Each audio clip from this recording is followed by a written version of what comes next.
আমার দাবি একটাই যে আমি এই সরকারের পতন চাই, পদত্যাগ চাই। আমি তো নিরাপদ না, আমি আমি আমি নিজেও নিরাপদ কিনা আমি জানি না, আজকের পর আমার কি হবে সেটাও আমি জানি না। কারণ হচ্ছে আমরা যে বিচারই চাই না কেন, কোনো বিচারই সঠিকভাবে আসলে আমরা পাবো না।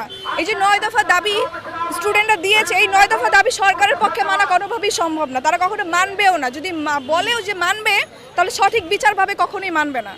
তো একটাই ভালো হবে যে সরকার পদত্যাগ করুক, আমি এটাই চাই। দেশ কি আসলেই স্বাধীন? আমার তো মনে হয় না স্বাধীন।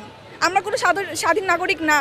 আমরা এখনো, আমার মনে হয় যে 1971 সালে যে দেশ স্বাধীন হয়েছে সেটা শুধু শেখ পরিবারের জন্য, আমাদের জন্য না। যদি আমরা স্বাধীন হতাম আসলেই, তাহলে আমরা আমাদের বাক স্বাধীনতা পেতাম।